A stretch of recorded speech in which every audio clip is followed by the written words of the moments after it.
Hey everyone, it's time for our lasagna stuffed squash boats, okay? And if you are wondering what in the world is a boat, it's just half of a squash, okay? Look at that, see, it kind of looks like a little canoe, a little boat. We're basically gonna leave them as they are and just stuff them on the inside. So this is a really awesome kind of another just idea again, and you can do stuffed squash in this way with a whole bunch of things. But these are so fun for the fall season because squash is super seasonal. You guys know that. So you usually get it. It's super abundant this time of year, at least in the Midwest it is. It's everywhere and it's inexpensive. And so not to mention it's crazy healthy for you. So I will give you a couple other options if squash is just not totally your thing. But I'm going to give you the recipe as is, and then I'll give you some adjustments as we go. So, okay, so first step is to get your squash. Recipe that we've got calls for about medium squash, okay? So this is what I would call medium. You can get these just really cute, little ones. These will also grow to massive sizes. And so this is totally up to you on how you do that piece of it. I try to pick squash that when they are halved and roasted are just a good personal size, because that's essentially how you're going to serve these, is just in the boat. And so, the massive ones, do they work? They sure do. They absolutely do. They're, maybe less work in some regards, but it is a lot for, a bit much for one person. But you could use it no different than a baking pan, a 9x13. You just have a large squash boat instead. So a couple options here. We're going to just partially warm these. So if you have a functioning microwave, which I do not, you can microwave your entire whole squash in the microwave for about 3 minutes. You will want to poke it with a fork, right? So think potato and do that. And so when they're very hard. Let me grab this one. Here is one, and you can hear they're really hard. So you definitely can cut them. They're a bit of a work to cut. So by putting them in the microwave, you're essentially just going to soften the squash a little bit. It is going to allow you to cut them. You'll want to pull the seeds out of the middle. And then we're going to use them, and they will finish baking with the lasagna in them. The other option is to just go ahead and half them. And then, so what I did on these was I actually halved them. I drizzled them with olive oil. This is the Italian seasoning that you see in here. This is obviously fully cooled. And then I always roast them upside down, well down. And so this will roast. You can either partially do this for maybe 20 minutes, the rest will finish cooking, or if you want a completely full roasted squash, it'll take about 40 to 45 minutes to do that. So that's at like 350, 375, just depending on how hot your oven cooks.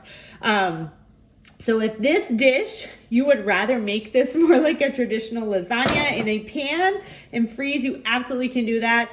If you're going to do that, though, go with the humongous squash, because those are better. You'll want to just pull it out with a fork. It'll pull out super nice. When they're still warm, they pull out the best. But we're going to go ahead and stuff these boats. So these have been roasted here. And then what we're going to do for freezing these is you'll want to get like a 9x13. Or you could do a sheet pan, wrap them in foil even, put them in a bag. But I'm gonna go ahead and do this because then when I make them, I just grab it out of the freezer and throw it in, okay? Or, let it thaw and then it goes right in the freezer. So, okay, so that's part one, is to get your squash to a point where you can handle it, okay? Number two, what I did here is I browned Italian sausage and onion, okay? And then to this, all we're gonna add is our marinara sauce. And you get to kind of decide on your boats how saucy you want them. We really like sauce at our house. So, and I have also found that my kids eat squash way more than they know. Because I'm burying it in all sorts of other things. And they do like squash. They just don't always know they like squash. So, okay, so we're basically making a sauce. if you have leftovers of the sauce, throw that in a Ziploc for another day, or grab some noodles, you know, of any kind, you can use it up. Okay, so all we're gonna do with this sauce, there it is, completed. We're gonna take our little lasagna boats and we are gonna fill the bottom of these with the meat sauce. And if you would rather not do meat, you can absolutely just do a sauce in these. So many options, maybe too many. So we're gonna fill them about 1/2 to 3/4 full. 2/3, I guess that would be if you, looks like that, okay? All right, so that is our bottom layer. The top layer is all the cheese, okay? So this real quick, we're gonna grab just some sort of a bowl to mix this in, and just follow along on your recipe. You're gonna get this is ricotta cheese. This is a whole milk cheese, and I would recommend doing really full fat for this recipe because squash is a little bit watery, and so the more you know, the lesser fats that you have in all your dairy, the more watery that will be. So the watery squash with the watery cheese, it's just not going to get that, you know, crispy cheese top like you're used to on a traditional lasagna. So it's not a ton, right? You're just using a little bit. And then we're also going to add in either heavy whipping cream or whole milk. And it's not imperative, right? If you just don't want to do that and you want to use whatever normal, you know, fat milk that you use, go for it. Okay. Okay, so I'm going to just start to mix this here a little bit. This is a little bit runny at the front. That's also the nice thing about a heavier fat dairy is that it's not as splashy. That's such a technical cooking term. Okay, and so to this, I'm gonna add some salt and pepper, and this, you know, kind of to taste, but, and then for our seasoning in this part, you can again use your Italian. So I used about a table, probably a 1/2 to a full tablespoon of seasoning per squash, half. Squash, again, is super healthy for you, but it's not crazy flavorful. Spaghetti squash is not. And so this really helps, right? Just some herbs and seasonings can take it from really blah to really great. So that's what we've done here. And so you can either use, again, you'd use about a tablespoon in your cheese mix, or you can choose to use basil. And if you either want to buy fresh basil, or I have some in my garden that I grabbed. So you're just gonna basically, you know, you're gonna kind of slice it however you want it. If your people will eat larger chunks of basil, save yourself the cutting. You're gonna mix that in here. So that's an optional thing based on, you know, kind of what you have on hand. So this is a little bit liquidy at this point. But what we're gonna add next is our cheese. And so we've got mozzarella and provolone, which you can, you know, slice if you want, but look at Trader Joe's making my job so easy. They actually have a mozzarella and provolone shredded mix. They are amazing. And so that all goes in here, all your cheese, and it's just the right amount as well. These guys are awesome. And you guys can feel free to have, you know, flexibility on your cheeses on this. Obviously, any type of, you know, Parmesan, Romano, all of those cheeses would go really great in here. Okay. Oh, clearly I should have, the bowl I was going to use was dirty. Oh, one minute. Okay, we're gonna switch out this scraper for a just standard spoon. Okay, mix this up. And this is also another great one to get some helpers on.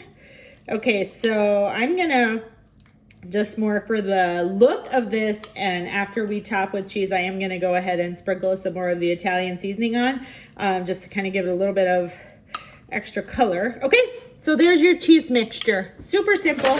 Okay, and then back to our lasagna boats. You are just going to basically fill the rest of the boat and cover the outside of the squash. The idea is for all of this to be ooey and gooey and delicious. And you get to decide how much cheese you want to add to all this goodness here. So lots and lots of vegetables in this dish. Okay, I'm gonna go ahead and just finish this. Oh, Rudy has some. Okay, and then again, I'm just gonna sprinkle some of this just for more, a little extra seasoning. Okay, and so if I can get one of these out without getting crazy messy, there it is. Look at that, I spilled it everywhere. So now in terms of, if you want to freeze these like just for yourself, you could individually wrap with foil.